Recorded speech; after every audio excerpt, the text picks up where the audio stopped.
पहला एक वचन मैं पढ़ता हूँ, जो वचन प्रभु ने इस साल के लिए हम मेरे दिल में डाला। तो उसके बाद हम एक इम्पोर्टेंट संदेश में आपके साथ बांटता हूँ। यशाया 54 अध्याय वचन 1, 2, 3। यशाया का 54 अध्याय वचन 1, 2, 3।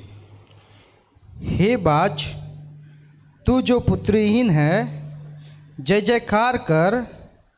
तू जिसे प्रसव पीड़ा नहीं हुई, गला खोलकर जय जयकार कर और पुकार, क्योंकि त्यागी हुई के लड़के सुहागिन के लड़कों से अधिक होंगे। यहोवा का यही वचन है। आमीन। अपने तंबुओं का स्थान छोड़ा कर और तेरे डेरे के पट लंबे किए जाए। हाथ मत रोक, रस्सियों को लंबी और खूंटों को दृढ़ कर, क्योंकि तू दाहिने और बाएं फैलेगी और तेरा वंश जाति जाति का अधिकारी होगा और उजड़े हुए नगरों को फिर से बसाएगा। आमीन। ये जो भविष्यवाणी है एग्जैक्टली 53 चैप्टर के बाद 54 चैप्टर आता है, राइट। 3 कितना 53 अध्याय होने के बाद 54 अध्याय था, राइट। 53 अध्याय में क्या हुआ है? यीशु मसीह का आगमन, उसका बलिदान के बारे में भविष्यवाणी किया गया है। क्या लिखा गया है? यीशु मसीह का आगमन के बारे में और उसका बलिदान के बारे में भविष्यवाणी किया गया। उसका बलिदान होने के बाद, उसका पुनरुत्थान के बाद ये भविष्यवाणी लिखा गया है। आमीन। ये सब भविष्यवाणियाँ मेरे लिए, आपके लिए यीशु मसीह में यस आमीन इसलिए है क्योंकि यीशु मसीह ने क्रूज के ऊपर हम सब के लिए अपना जान दिया है। आमीन। उसके बदले ये भविष्यवाणी हमारे लिए इसलिए नहीं मिला क्योंकि हम कुछ अच्छा है या हमारा कलीसिया कुछ अच्छा है करके। आमीन। तो इसलिए मिला है, मसीह ने हम सब के लिए क्रूज के ऊपर बलिदान हुआ है। उसने मारे गए, गाड़े गए, फिर तीसरे दिन जी उठे। इस कारण से यीशु मसीह में भविष्यवाणी यस और आमीन है। आमीन। तो ये भविष्यवाणी हम सब के लिए है। तो हर दिन इस भविष्यवाणी को हम प्रभु का चरणों में याद करके प्रार्थना करना है। उसमें से पहला वचन बहुत इंपॉर्टेंट है। क्या बोलता है पहला वचन? थैंक यू जी। हे बाज, जब हे बांझ कहता है, सिर्फ ये कोई स्त्री के बारे में बात नहीं करते जो जिनसे बच्चे नहीं हो गए, ठीक है। या हे बाज, तू जो पुत्रहीन है, जय जयकार कर। तू जिससे प्रसव की पीड़ा नहीं हुई, गला खोलकर जय जयकार कर। गला खोलकर जय जयकार कर और पुकार, क्योंकि त्यागी हुई लड़के से सुहागिन की लड़कियों, क्योंकि त्यागी हुई के लड़के सुहागिन के लड़कों से अधिक होंगे। यहोवा का यही वचन है। यहोवा का यही वाणी है, यही वचन है। आमीन। हालेलुया। अगर आपका जीवन में आप किस क्षेत्र में आप फलवंत नहीं बना है, उस क्षेत्र आपके लिए बांझपना का संकेत है। क्या है? बांझपना का संकेत है। ठीक है। हम सब लोग हर क्षेत्र में फलदायी नहीं बने होंगे। जिस क्षेत्र में हम फलदायी नहीं बने उस क्षेत्र में हम कौन है? बांझ है। मेरे लिए, आपके लिए परमेश्वर की वाणी है कि हम जय जयकार करना है। ठीक है। अगर आप जय जयकार करना सीखे तो जरूर उस क्षेत्र में आप फलवंत बनोगे। आमीन। जो आवाज़ है, जो साउंड है ना परमेश्वर के राज में, आत्मिक जगत में एक क्या बोलते हैं, एक सिग्नल देता है, एक बात करता है। उदाहरण के लिए पुराने नियम में जब राजा लोग युद्ध के लिए जाते थे, तब युद्ध शुरू हो गया तभी एक आवाज़ वो लोग निकालते थे। वो क्या करते थे? नरसिंगा फूकते थे। ठीक है। तो जीत गया तो एक आवाज़ निकालते थे, और युद्ध विराम हो गया उसके बाद एक आवाज़ निकालते थे। आमीन। तो आत्मिक जगत में आपकी आवाज़ बहुत मायने रखता है। आमीन। आप कैसे हमको स्तुति के बारे में बहुत जानकारी लेना है। ये वचन मेरे लिए और आपके लिए कहता है, इस साल में हम कलीसिया होके प्रभु की स्तुति कैसा करना चाहिए, इस क्षेत्र में मुझे और आपको मायूर बनना है। आमीन। हर बार जब असंभव चीज़ें खड़े होते हैं, परमेश्वर कहता है कि तू मेरी स्तुति कर ले। आमीन। आपको पता है कि जब यरीको का दीवार कैसा था? हाँ, एरिहो जो शहर है कैसा था? चारों ओर से किला से बांधा गया था। वो किला इतना बड़ा था, उस किला के ऊपर घर बांधा जाता था। कितना बड़ा था? घर बांधा जाता था, इतना बड़ा किला था। तो उसको गिराना आसान था? हाँ? तो परमेश्वर ने क्या स्ट्रैटेजी दिया?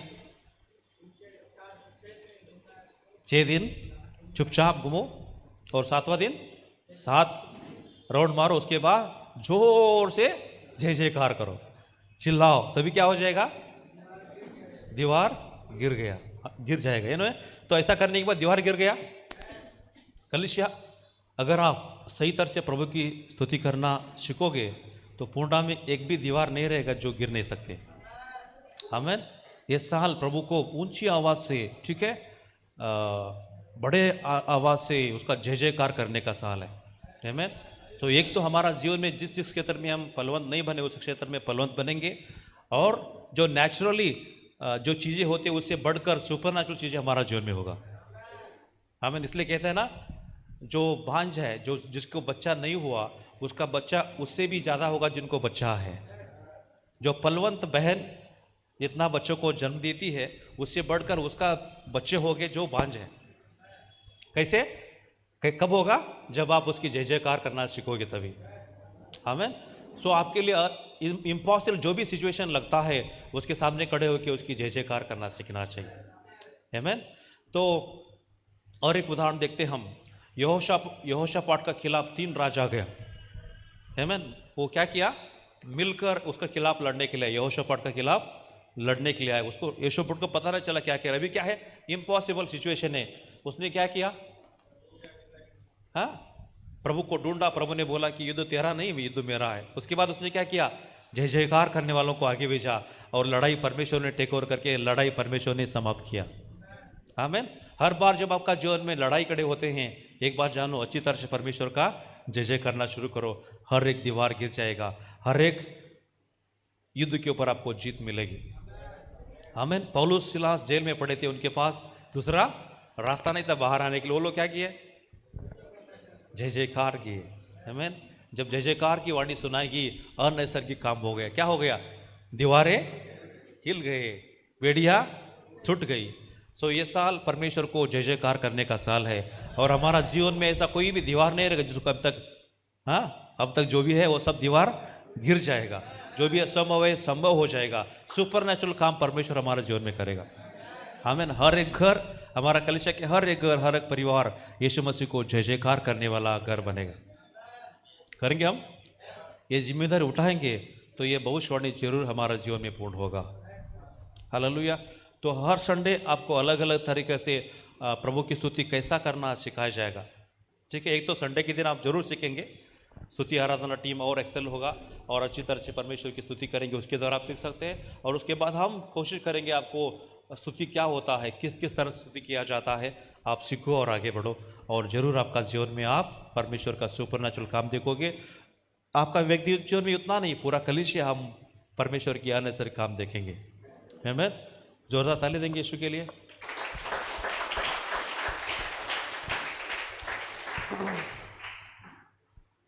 Thank you Jesus, we worship you Lord.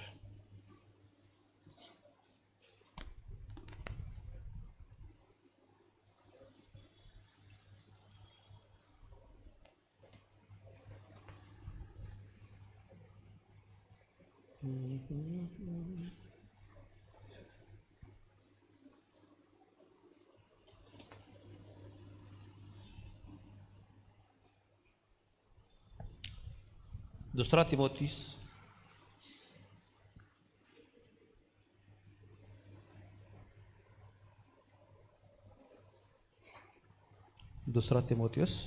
वचन 3।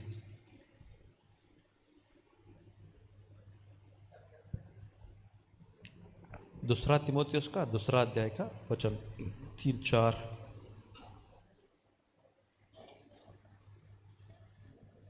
थैंक यू जी। मसीह यीशु के अच्छे योद्धा के समान, मसीह यीशु के अच्छे योद्धा के समान मेरे साथ दुख उठा। जब कोई योद्धा लड़ाई पर जाता है तो तो इसलिए कि अपने भर्ती करने वाले को अपनी भर्ती करने वालों को प्रसन्न करे, अपने आप को संसार के कामों में अपने आप को संसार के कामों में नहीं फंसाता है। नहीं फंसाता है। हालेलुया। कोई भी अगर आर्मी में भर्ती होता है, योद्धा बनना चाहता है, उसको जब सेलेक्ट किया जाता है तो उसका पहला मकसद क्या है? उसको जो सेलेक्ट किया है, उसका जो कमांडर होता है, उसको क्या करता है? वो पसंद करने के लिए कोशिश करता है। वो छोड़ के दुनिया के बातों में अपने आप को नहीं फंसाता है। हालेलुया। हमारा कमांडर यीशु है, उसका सेना में भर्ती होना चाहते हैं, उसका सेना का योद्धा बनना चाहते हैं। अरे भाई बहन लोगों, आपको मैं प्रश्न पूछ रहा हूँ, ध्यान रख के सुनो वचन और जवाब दे दो। क्या आप यीशु की आर्मी में, यीशु हमारा कमांडर, उसका सेना में आप भर्ती होना चाहते हैं? हालेलुया। तो क्या करना है? आपका मकसद क्या बनना चाहिए? जिस कमांडर ने आपको भर्ती कर रहा है, उसको खुश करना आपका पहला मकसद होना चाहिए। सिर्फ उसको खुश करना है जिसने आपको भर्ती किया है, योद्धा बनाया है, उसको आपको क्या करना है? खुश करना आपका मकसद होना चाहिए। वो छोड़ के आप अपने आप को दुनिया का चीज़ों में नहीं फंसा सकते। ठीक है? अगर आप दुनिया की चीज़ों में अपने आप को फंसाएंगे तो आप अच्छे योद्धा नहीं बनोगे। Don't disturb us. आप लोगों को डिस्टर्ब किया तो कैसे चलेगा भाई? हाँ, जो भी सेट कर रहा है जल्दी सेट करो, खत्म करो।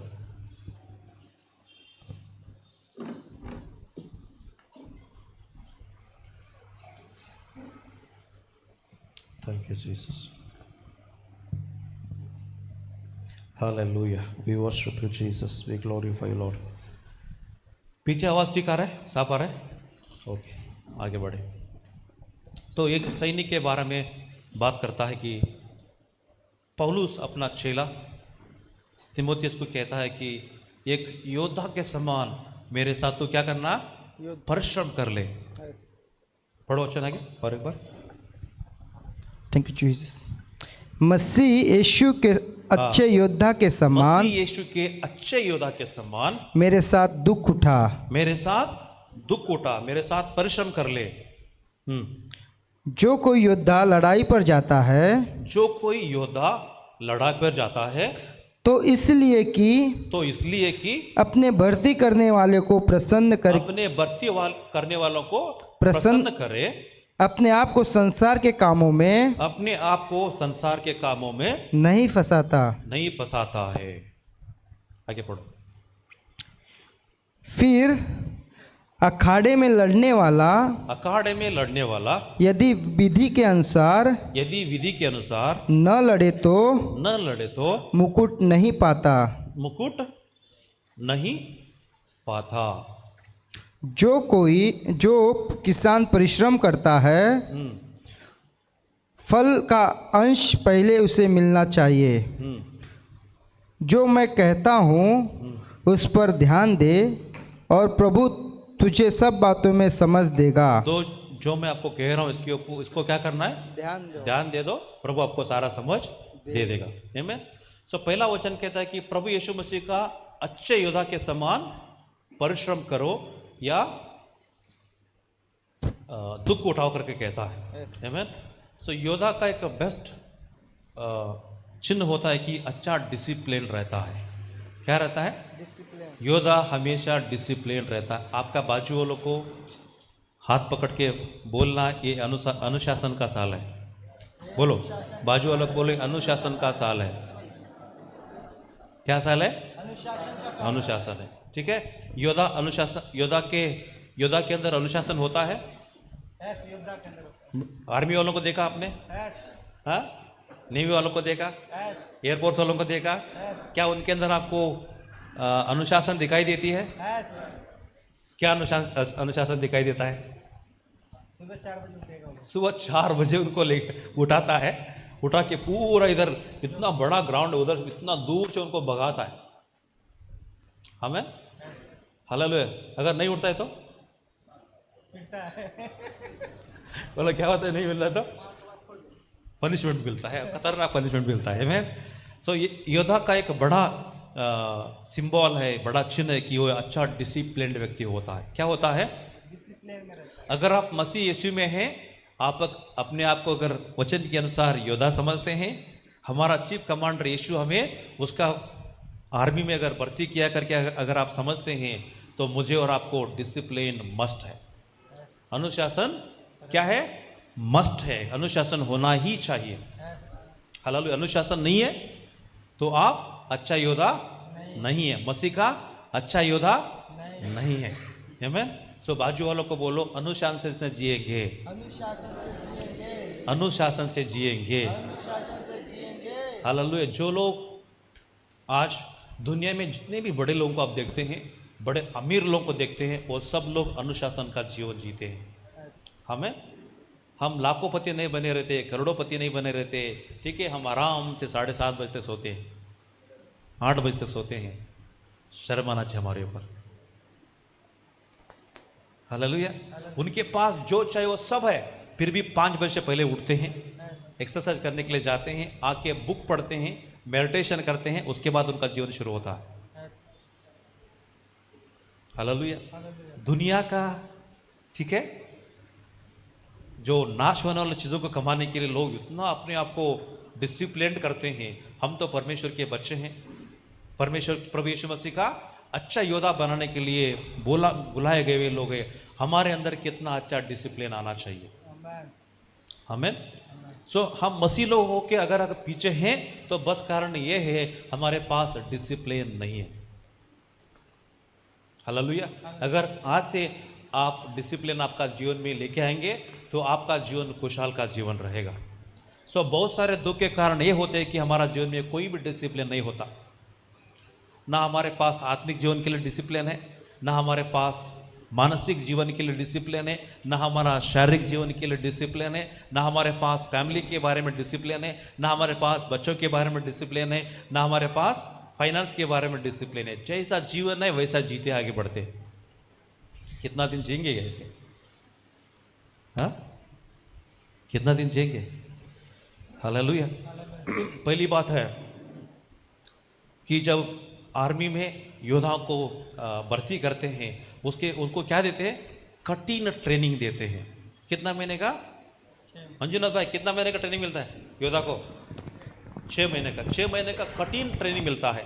अगर वो ट्रेनिंग वो व्यक्ति सह लिया तो जरूर वो खड़ा रहेगा।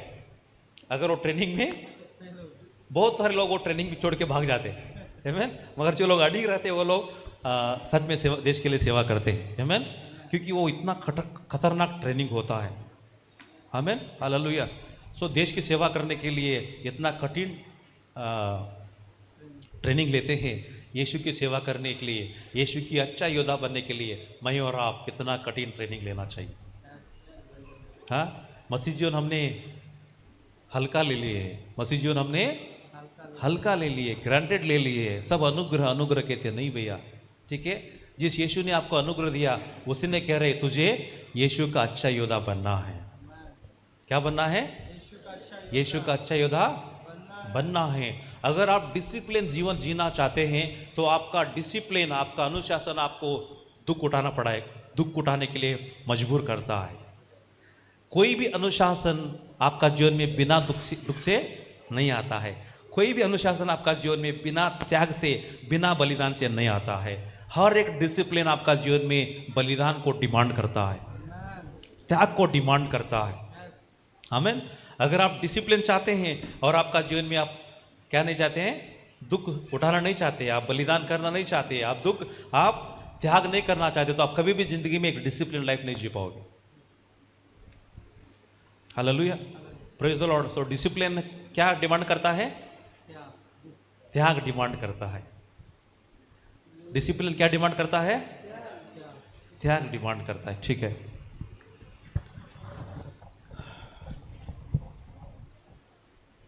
दूसरा अध्याय सेम वही अध्याय है, 20वां वचन से पढ़िए। बड़े घर में न केवल सोने चांदी के ही पर काट और मिट्टी के बर्तन भी होते हैं। बड़े घर में क्या होता है? सिर्फ सोना चांदी का नहीं, मिट्टी का भी बर्तन होते हैं। हाँ। कोई कोई आदर और कोई कोई अनादर के लिए, कोई कोई आदर के लिए, कोई कोई अनादर के लिए। यदि कोई अपने आप को ठीक है, यदि कोई अपने आप को इनसे इनसे शुद्ध करेगा इनसे शुद्ध करेगा तो वह आदर का बर्तन तो वो आदर का बर्तन और पवित्र ठहरेगा और पवित्र ठहरेगा और स्वामी के काम आएगा। और स्वामी के काम आएगा। और और कौन सा ट्रांसलेशन है? दूसरा कोई ट्रांसलेशन है पढ़ने के लिए? कृपया दूसरा ट्रांसलेशन, ये सही नहीं है।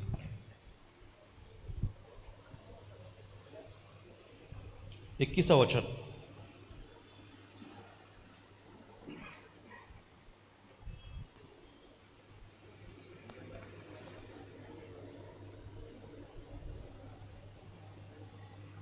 दूसरा अध्याय 21 वचन।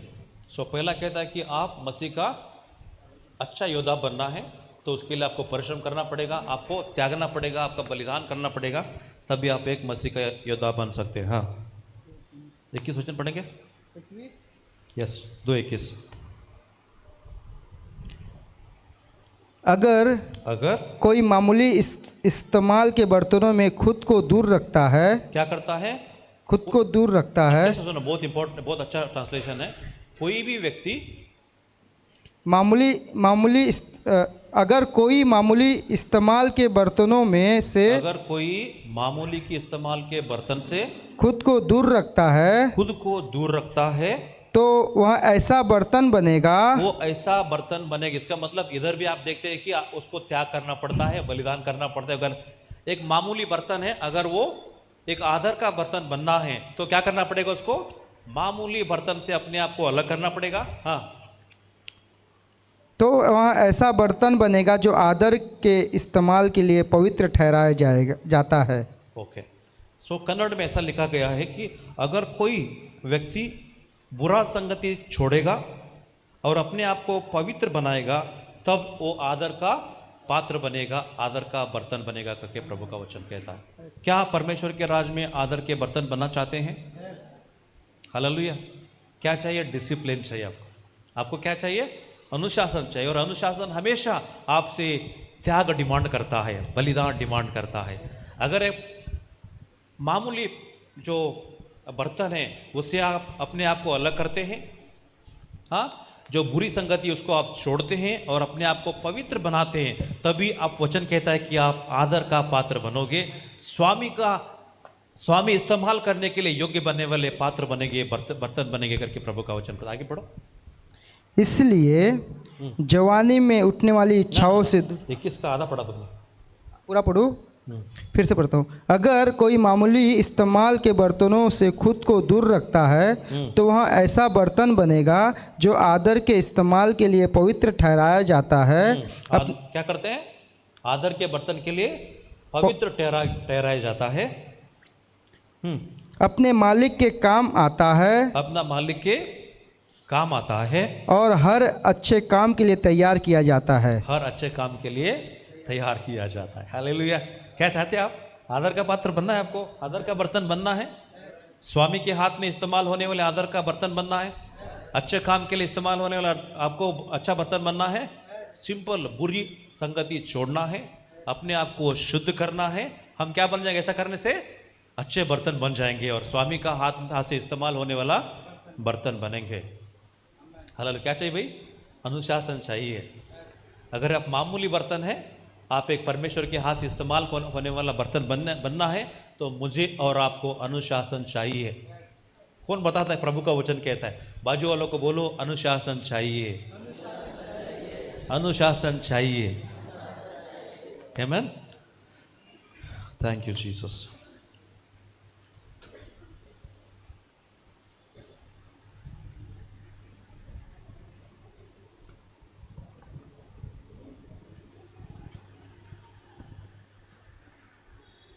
Oh, we worship you, Lord.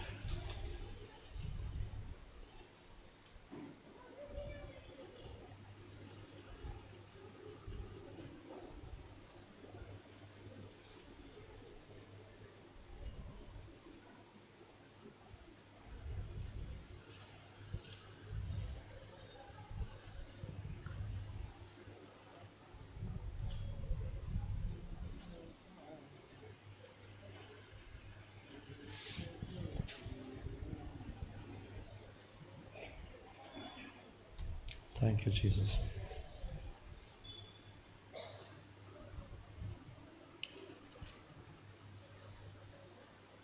पौलुस का उस वचन पढ़ो जो कहता है कि मेरा शरीर को मैं मारता हूँ कुटता हूँ।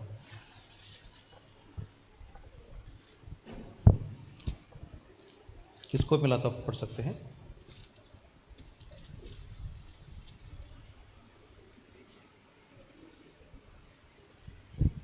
ओके, पहला कुरिन्थियों का 9वां अध्याय वचन 24 पढ़िए।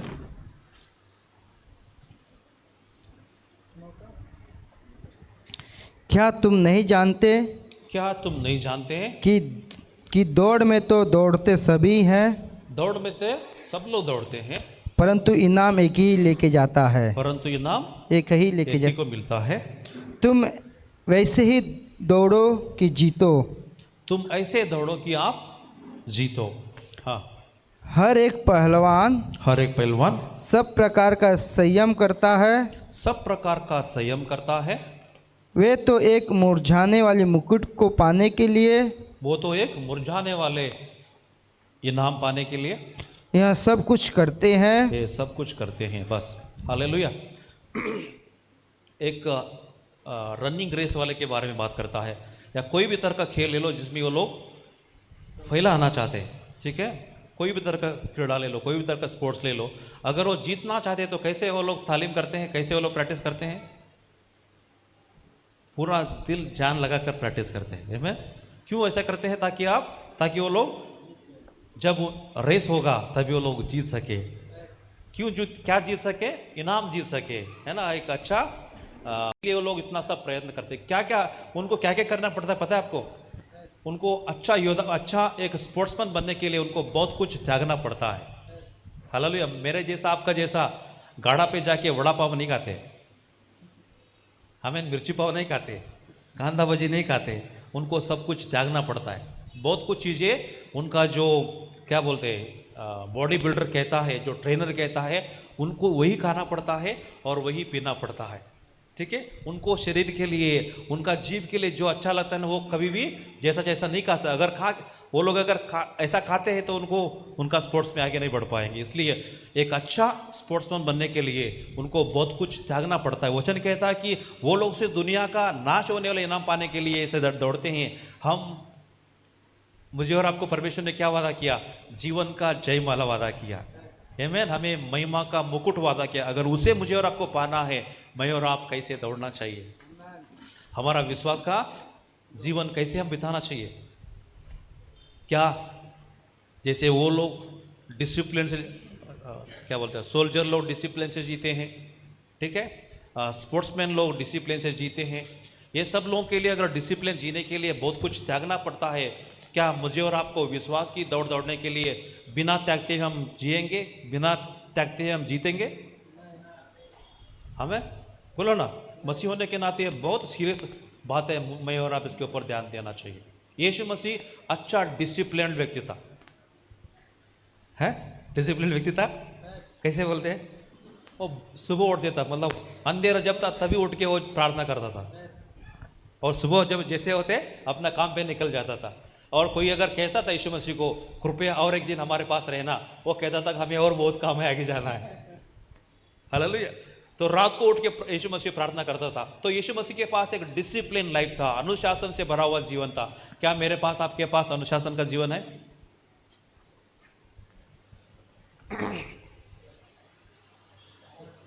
आमीन। अगर आप मैं अनुशासन का जीवन जीना शुरू करें, जिंदगी कितना सुंदर बनेगा। हाँ, डिसिप्लिन जीवन जीना शुरू करें तो जिंदगी कितना आसान बनेगा, कितना सुंदर बनेगा। हमारा जीवन परमेश्वर के लिए आदर का योग्य, उसका हाथ से इस्तेमाल होने वाला हम पात्र बनेंगे। आमीन। तो क्या बोला वचन? अगर आपको यीशु मसीह का सेना में जाना है तो परिश्रम करने वाला योद्धा बना है, तुम्हें त्याग और बलिदान से आगे बढ़ने वाला योद्धा बनना है, तभी आप उसका सेना में आगे बढ़ोगे, ठीक है। अच्छा पात्र बनाए, स्वामी का हाथ से इस्तेमाल होने वाला पात्र बना। तो क्या करना है? बुरी संगति छोड़ना है, अपने आप को पवित्र बनना है, तभी आप एक अच्छा परमेश्वर के हाथ से इस्तेमाल होने वाला पात्र बनेगा करके प्रभु कहता है। हमें अच्छा अनुशासन चाहिए लग रहे हैं? हाँ, कोई भी व्यक्ति जो जिंदगी में आगे आया, कोई भी व्यक्ति जो सफल बना, उसको जाके पूछो, वो जरूर उसका सीक्रेट बताएगा, उसका जीवन में अच्छा अनुशासन रहेगा। हमें जो भी टॉप लेवल जिंदगी में आगे गए सबके पास क्या है? अनुशासन है। जो जिनके पास अनुशासन नहीं है वो जिंदगी में कभी आगे नहीं जाते। Hallelujah, praise the Lord. तो अनुशासन जरूरी लगता है हमें, ठीक है। किस क्षेत्र में हमें अनुशासन आना चाहिए?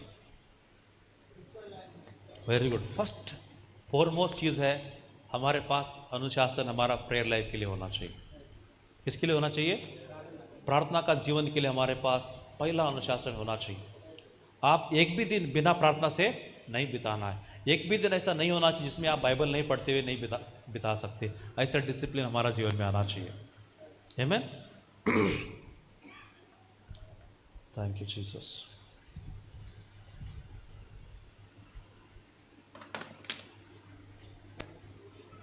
Okay, thank you Lord. पहला तिमोथी 4वां अध्याय वचन 6-7 पढ़िए।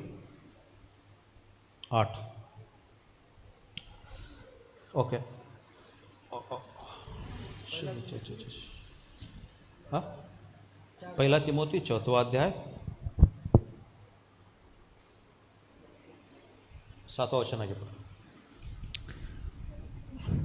पर अशुद्ध और बुढ़ियों की सी कहानी से अलग रहा और भक्ति की साधना कर। भक्ति की साधना कर। पहला भक्ति साधना कौन सा साधना करना है? अशुद्ध और बुढ़ियों की कहानियों से अलग रहा।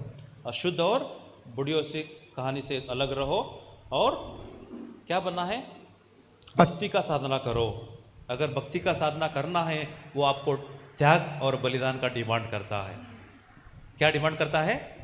आपको नींद त्यागना पड़ेगा, आपको खाना त्यागना पड़ेगा, ठीक है? तब यह कि आप डिसिप्लिन व्यक्ति बनकर जिंदगी में आगे बढ़ोगे आप। हाँ, क्योंकि देह की साधना से कम लाभ होता है। देह की साधना से कम लाभ होता है, पर भक्ति सब बातों के लिए लाभदायक है। आमीन। भक्ति सब बातों के लिए लाभदायक है। हमारे पास जिम जाने के लिए टाइम है मगर प्रेयर करने के लिए टाइम नहीं है। एक्सरसाइज के लिए हमारे पास 1-2 घंटा टाइम है, अगर प्रेयर करने के लिए हमारे पास टाइम नहीं तो कुछ फ़ायदा नहीं है, ठीक है? उसके द्वारा थोड़ा बॉडी बना सकते हैं या थोड़ा हेल्दी रह सकते हैं, मगर आपका जीवन में प्रेयर लाइफ नहीं है तो आपका जीवन में फलदायीपन आप नहीं देखोगे। वचन कहता है कि आप भक्ति का साधन अगर करते हैं तो आपका जीवन के सारे क्षेत्रों में वो लाभ लेके आएगा, प्रॉफिट लेके आएगा। आपका व्यक्तिगत जीवन में, आपका परिवार में, आपका बच्चों का जीवन में, बच्चों का पढ़ाई लिखाई में, आपका काम, सारे क्षेत्रों में क्या लेके आएगा? वो लाभदायक बनेगा। आपका जीवन को वो प्रॉफिटेबल बनाएगा। क्या बनाएगा? भक्ति का साधना। हाँ, ओके, आगे पढ़ो। क्योंकि इस समय के और आने वाले जीवन को भी प्रतिज्ञा इसी के लिए है। किसके लिए है? भक्ति के लिए। इस जीवन के लिए और आने वाला जीवन के लिए भी प्रतिज्ञा किसके लिए है? जो लोग भक्ति का साधना करते हैं, ठीक है, उनके पास डिसिप्लिन है। किसके लिए? प्रेयर लाइफ के लिए, वचन के लिए, प्रभु की स्तुति आराधना करने के लिए, प्रभु को ढूंढने के लिए क्या है उनके पास? अनुशासन है। वो बिना प्रार्थना करते हुए, बिना वचन पढ़ते हुए, प्रभु को नहीं ढूंढते हुए उनका जीवन वो दिन नहीं बिताते हैं। किसको क्या कहते हैं? भक्ति का साधना। जो लोग भक्ति का साधना करते हैं, प्रभु कहता है कि आपके लिए इस धरती पर भी और स्वर्ग जाने के लिए भी तुम्हारे लिए इनाम बैठा है। आमीन। दोनों का इनाम एंजॉय करना है तो भक्ति का साधना सीखना चाहिए। ओके, खत्म? 8 खत्म हो गया। 9 पढ़ो। यह बात सच और हर प्रकार से मानने की योग्य है। आमीन, हालेलुया। क्या है ये बात? क्या है ये बात? सच है। हाँ, और हर प्रकार से मानने की योग्य है। और हर प्रकार से मानने की योग्य। बाइबल में अच्छा से अंडरलाइन करो। अगर आपके पास मार्कर है तो अच्छा मार्कर से उसको कलर बनाओ। हाँ, क्योंकि आगे सुनो। हम परिश्रम और यत्न इसी के लिए करते हैं। हम परिश्रम और यत्न इसी के लिए करते हैं कि हमारी आशा उस जीवित परमेश्वर पे है। उस जीवित परमेश्वर पर है जो सब मनुष्य और नीच करके विश्वासियों का उद्धार करता है। नीच कर विश्वासियों का उद्धार करता है। किस लिए पौलुस और उसका पूरा सेना किसके लिए परिश्रम करते थे, किसके लिए कष्ट करते थे? भक्ति का साधना करने के लिए, क्योंकि भक्ति का साधना के लिए स्वर्ग में और इस धरती पर इनाम परमेश्वर ने वादा किया है। हालेलुया। क्या ऐसा हम कमिटमेंट करेंगे, समर्पण करेंगे हम हमारा प्रेयर लाइफ के लिए, हमारा वर्ड? अब तक जो हो गया भूल जाओ, मगर आगे आज से हमारे पास एक समर्पण आए, प्रभु बिना प्रार्थना से मेरा दिन नहीं निकलेगा, बिना वचन पढ़ने से मेरा दिन नहीं निकलेगा। ऐसा एक सॉलिड कमिटमेंट हमारा स्पिरिचुअल लाइफ में आना चाहिए। परमेश्वर के राज और उसकी परमेश्वर और परमेश्वर के राज के लिए पहला कमिटमेंट हमारे पास होना चाहिए। आमीन। सिर्फ प्रार्थना करते घर पे नहीं बैठना है, सेवकाई में आपका बेहतर जिम्मेदारी निभाना है। हालेलुया। क्या करना है? सिर्फ प्रार्थना करते हुए अपना घर में नहीं बैठना है, सेवकाई का इंपॉर्टेंट जिम्मेदारी आपको उठाना है। नंबर 2, और किस क्षेत्र में हम क्या बोलते हैं, डिसिप्लिन लाना, अनुशासन लाना चाहिए। पहले हमने स्पिरिचुअल लाइफ मतलब परमेश्वर और परमेश्वर के राज के बारे में बात किया। नंबर 2, हमारा मेंटल एरिया में हम डिसिप्लिन लाना चाहिए। इसका मतलब हम सोचने के तरीका में हम क्या लाना चाहिए? अनुशासन लाना चाहिए। जो कचरा आता है सब लेके बैठना नहीं है। मन में जो कचरे के सोच आता है सब सोचों को लेके नहीं बैठना है। कोई कहता है, लोखंड होते हैं ना, क्या बोलते हैं हिंदी में? लोहा। लोहा कैसा खराब होता है पता है क्या? उसका जंग से खराब होता है, बोलता है। कैसा खराब होता है? कोई खराब करता है क्या उसको? तो इंसान भी वैसे है, उसका खराब सोचो खराब हो जाता है करके। आमीन। सो प्यारे लोगों, हम परमेश्वर के बच्चे हैं, परमेश्वर के संतान हैं। प्रभु का वचन कहता है कि पहला अपना शरीर को परमेश्वर को भाता बलिदान चढ़ाओ और अपना मन को नया बनाने के लिए परमेश्वर को सौंपो, ताकि आपका चाल चलन बदल जाए। सो नंबर 2 कि हम क्या करना है, हमारा मन में क्या सोचना है इसके बारे में हम डिसाइड करेंगे। सोच नहीं, शैतान नहीं। आने वाला सोच डिसाइड नहीं करेगा उसको हम सोचेंगे क्या नहीं, या शैतान डिसाइड नहीं करेगा कि हम सोचेंगे क्या नहीं। हम खुद डिसाइड करेंगे आज हम क्या सोचेंगे। आमीन। सो जिस दिन से आप ये अभ्यास करना शुरू करोगे या अनुशासन लाना शुरू करोगे कि क्या सोचना इसके बारे में आप जिम्मेदारी उठोगे, उस दिन से बड़ा शांति का जीवन आप जीना शुरू करोगे। आमीन। आपको पता है जिंदगी में बहुत सारी परेशानी हमारा गलत सोच से आता है कि नहीं? बहुत सारी परेशानी सिर्फ गलत सोच से आता है। उससे अगर दूर रहना है तो हमारा सोच में हम क्या करना है? अनुशासन लाना है। बाजू वालों को बोलो, चिंता नहीं सोचना है, डर की बातें नहीं सोचना है, सच्चाई शांति का बातें सोचना है। हमें अगर सही ढंग से हम सोचना शुरू करें, बहुत सारी बीमारी हमसे दूर रहेगा। पता है बहुत सारी बीमारियां गलत सोच से आता है। सो अगर गलत सोच हमसे दूर रहेगा तो बीमारी भी हमसे दूर जरूर रहेगा। ओके। तीसरा बात, पहला क्या हुआ? स्पिरिचुअल लाइफ में डिसिप्लिन आना चाहिए। क्या है डिसिप्लिन? हम भक्ति में साधना करना चाहिए, जिसके लिए स्वर्ग और पृथ्वी में मुझे और आपको वादा किया परमेश्वर। नंबर 2, हमारा सोच में हम क्या लाना है? डिसिप्लिन लाना है। क्या सोचना है, क्या नहीं सोचना है, इसका जिम्मेदार आप है, शैतान नहीं है। आमीन। सो हमेशा प्रभु का वचन को, वादाओं को सोचो, वो ताकि आपका जीवन में प्रतिफल हो जाए। उसके बारे में बड़ा स्टडी है, आने वाले दिनों में हम स्टडी करेंगे कैसा हम सोचना चाहिए करके। ठीक है। नंबर 3, तीसरा नंबर, हाँ यस, हमारा बॉडी। वचन कहता है कि हमारा शरीर को परमेश्वर को भाता हुआ बलिदान ऐसा चढ़ाओ। ठीक है। वचन कहता है शरीर का साधना कुछ हद के लिए फायदामंद है, मगर आत्मा क्या बोलते हैं आप, भक्ति का साधना जीवन का सारे क्षेत्रों के लिए वो फलदायी होता है।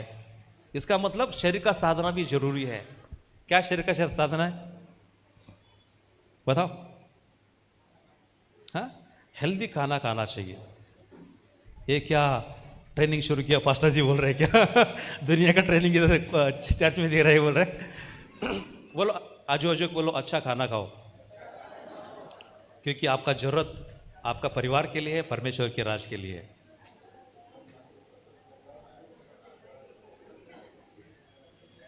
हालेलुया। आप क्यों इंपॉर्टेंट है? आपका शरीर क्यों इंपॉर्टेंट है? आपका शरीर के द्वारा ही परमेश्वर इस धरती पर अपना राज का काम करेगा। यीशु मसीह को इस धरती पर आने के लिए उसको सूट डालना पड़ेगा। कौन सा? शरीर नामक सूट डाल के आना पड़ा। तो इस धरती पर कुछ भी अगर काम करना है तो क्या चाहिए आपको? बोलो क्या चाहिए? शरीर चाहिए। कैसा शरीर चाहिए? कमजोर शरीर से परमेश्वर का सेवा करेगा क्या? तंदुरुस्त स्वस्थ शरीर चाहिए, है ना। सो हम हेल्दी रहना चाहिए। तीसरी बात क्या है? हम स्वस्थ रहना चाहिए।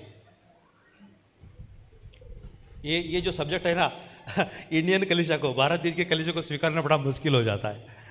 ये सब सिखाए नहीं जाते, मगर जरूर सिखाऊंगा मैं इसके ऊपर विश्वास करता हूँ। मेरे गुरु लोगों ने सिखाया, इसलिए मैं आपको सिखाऊंगा जरूर। हमें स्पिरिचुअल फर्स्ट है, ठीक है। आत्मिक रीति से भक्ति का हम साधना करना जरूरी। वैसे आपका मानसिक रीति से आप हेल्दी रहना जरूरी है। मेंटली हेल्थ, पहला स्पिरिचुअल हेल्थ, दूसरा मेंटल हेल्थ, राइट। मतलब मानसिक रीति से हम तंदुरुस्त रहना जरूरी है। तीसरा फिजिकल हेल्थ, ठीक है।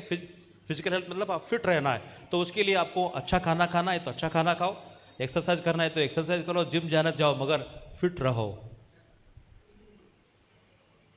हमें हेल्थ करना जरूरी लगता है आपको? जरूरी है। आप एक हेल्दी व्यक्ति रहना। आज अगर आप बड़े बड़े परमेश्वर के दासों को देखेंगे तो आप वो लोग बुक लिखा है आपको क्या खाना चाहिए और क्या नहीं खाना चाहिए, आप कितना वॉकिंग करना चाहिए इसके बारे में। हालेलुया। बड़े बड़े सेवक लोग, इसका मतलब ये नहीं कि वो लोग सिर्फ आके प्रचार करते हैं और अपने मनमान, नहीं, उनके अंदर अच्छा डिसिप्लिन होती है, इसलिए वो बड़े सेवक बने हैं। हमें सो स्पिरिचुअल हेल्थ अच्छा रहना चाहिए, हमारा मेंटल हेल्थ अच्छा रहना चाहिए और हमारा फिजिकल हेल्थ अच्छा रहना चाहिए। 3 बातें कहा। Number 4, family. आपका फैमिली बहुत इंपॉर्टेंट है आपके लिए, आपका परिवार बहुत इंपॉर्टेंट है। आपका पत्नी के बारे में अच्छा ख्याल रखना है। बीमार है तो सही समय पर जाके दवाई दिलाओ। चेकअप कराना तो जो भी चेकअप करना है तो करो, पैसा जाने दो, क्योंकि परमेश्वर ने आपके हाथ में दिया उनको। आपका पति के बारे में अच्छा ख्याल देना चाहिए। टाइम पे आने के बाद उनको अच्छा खाना दे दो, हाँ, उसके बारे में ख्याल रखो। अगर कुछ बीमार लगता है तो बोलो जाओ, आप हॉस्पिटल जाओ, चाहे आप खुद लेके जाओ, अगर हॉस्पिटल में दिखाओ। आमीन। प्रार्थना करना जरूरी है। पहला प्रार्थना करो, चंगा हुआ प्रभु का धन्यवाद, नहीं हो तो हमारा विश्वास अभी बढ़ना है, कर लेके जाके हॉस्पिटल दिखाओ, मगर दिखाओ। कोई भी परमेश्वर कोई भी डॉक्टर के खिलाफ नहीं है। हर एक डॉक्टर परमेश्वर की ओर से वरदान है लोगों की सेहत के लिए, ठीक है। अंधविश्वास मत रखो। आमीन। सो क्या इंपॉर्टेंट है? आपका फैमिली एक दूसरे के लिए बहुत इंपॉर्टेंट है, इसलिए हमेशा पति पत्नी के बारे में और पत्नी पति के बारे में अच्छा ख्याल रखिए। और आप दोनों मिलकर अपना बच्चे के बारे में भी ख्याल रखिए, जिसके बारे में हम फैमिली कहते हैं। आमीन। बच्चों को हमेशा आपका दिल के अंदर इच्छा होना चाहिए। क्या होना चाहिए? आपका दिल के अंदर इच्छा होना चाहिए कि हमारा बच्चे अच्छा रहना चाहिए और बड़े होकर यीशु की सेवा करना चाहिए। आमीन। IAS ऑफिसर बनाना है, ठीक है, डॉक्टर बनाना है और कुछ बनाना है, बनाओ, मगर उनके अंदर ये इच्छा डालो कि आपको बढ़ के यीशु की सेवा करना है। आमीन। अगर सिर्फ आप हमेशा IAS ऑफिसर, हमेशा पुलिस ऑफिसर, हमेशा साइंटिस्ट, हमेशा डॉक्टर, इसका ड्रीम उसके अंदर आप बच्चे के अंदर डालते रहेंगे, आगे बढ़ के जरूर वो साइंटिस्ट बनेंगे, जरूर वो डॉक्टर बनेंगे, IAS ऑफिसर बनेंगे, यीशु की सेवा नहीं करेंगे। क्योंकि ज़िंदगी भर आप यही सिखाओ उनको, क्या करना है, आपको ये बनना है, वो बनना है, ये भी सिखाओ ना, यीशु की सेवा करना है। तो कुछ भी बन ले, मगर अंत में तुझे यीशु की सेवा करना है। हालेलुया। सेवा हमारे द्वारा समाप्त नहीं होगा, हमारा पीढ़ी सेवा को आगे लेके जाएगा। जो भी बुलाहट के साथ यीशु ने हमें बुलाया, उस सेवा को हमारा पीढ़ी आगे लेके जाएगा। आमीन। करेंगे? आपके बच्चों के एनकरेज करेंगे। फाइनेंस क्या है? फाइनेंस, पैसा अच्छा हैंडल करना सीखो। क्या करना सीखना है? जैसे ही पैसा आता है तो उड़ाओ मत। है, मैंने कहा लास्ट टाइम सीखा ना, हम हर बार जब हमारे पास कमाई आती है उसके अंदर 2 चीज़ें होती है, एक बीज, दूसरा खाना, ठीक है। जब बीज के बारे में बात किया लास्ट टाइम हमने, जब बात किया तो पहला जब आपके पास कमाई आते परमेश्वर का दे दो, आपका आप इस्तेमाल करो, ठीक है। मगर आपके पास आपका जो बचता है उसमें से मैक्सिमम 75% आप अपने लिए इस्तेमाल करो, 25% आप सेविंग करो या इन्वेस्ट करो। क्या करना है? तो कितने लोगों को इन्वेस्टमेंट के बारे में पता नहीं। इंद्रेश भाई क्या ज्ञान ले लो, मैं बैठ के सिखाए हुए मेरे से भी ज़्यादा क्या बोलते समझदार बन के इन्वेस्टमेंट करने में हो, तो आपको अच्छा आइडिया देगा। आमीन। क्या करना है? सेविंग करना है प्लस इन्वेस्टमेंट करना है। सेविंग मतलब क्या? आप पैसा खाता में पैसा बचाते हैं, ठीक है। सिर्फ खाता में पैसा रखने से आपको कुछ इंटरेस्ट नहीं मिलता, उसको एफएफडी करना है, फ्लेक्सिबल फिक्स डिपॉजिट। मतलब आप जब भी चाहिए पैसा ले सकते हैं, मगर वो एफडी में रहेगा। आमीन। तो पैसा ऐसा जगह पे रखो जिधर वो अच्छा इंटरेस्ट मिले। तो एफएफडी मतलब सेविंग थोड़ा करो, थोड़ा इन्वेस्टमेंट करो, ताकि आपका भविष्य सिक्योर रहे। ये सब ज्ञान आपको मैंने इसलिए बता रहा हूँ ताकि आप सब लोगों का ज़िंदगी हमेशा खुशहाल रहे। आमीन। तो क्या आना चाहिए? पहला किधर डिसिप्लिन आना चाहिए? हमारा स्पिरिचुअल लाइफ में डिसिप्लिन आना चाहिए, आत्मिक जीवन में डिसिप्लिन आना चाहिए। नंबर 2, मेंटली हम हेल्दी होना चाहिए। स्पिरिचुअली हेल्दी होना चाहिए, मेंटली हेल्दी होना चाहिए और फिजिकली हम हेल्दी होना चाहिए। उसके बाद फैमिली के बारे में ख्याल रखना है, फैमिली हो के हम खुशहाल जीवन जीना है, ठीक है। पति पत्नी के बारे में, पत्नी पति के बारे में ख्याल रखना है, दोनों मिलके बच्चे के बारे में ख्याल रखना है। आमीन, हालेलुया। बच्चों के भी हमेशा हेल्दी, जब आप स्कूल भेजते हैं तो उनको अच्छा ब्रेकफास्ट बना के, उनको जो अच्छा लगता है वही नहीं देना है। स्कूल जब जाते हैं तो उनको टेस्ट नहीं, जो उनका टेस्ट को जो अच्छा लगता है वही इतना ही नहीं बनाना है, मगर जो आपको पता है कि हमारा आपके बच्चे के लिए अच्छा है, ऐसा ब्रेकफास्ट टिफ़िन बना के देना है। भले थोड़ा तकलीफ हो, मगर आप ज़िंदगी भर के लिए अच्छा उनके लिए क्या बना रहे हैं? उनका हेल्दी बॉडी के लिए आप हेल्प कर रहे हैं। आमीन। 5वां क्या है? फाइनेंस। जितना पैसा आता है उसको उड़ाना नहीं है, आया हुआ पैसा से क्या करना है? जरूर घर का खर्चा निभाना है, मगर थोड़ा ना थोड़ा पैसा बचाकर आपको आगे बढ़ाना है। तो प्रभु को आशीष करें, हम मिलकर प्रार्थना करें।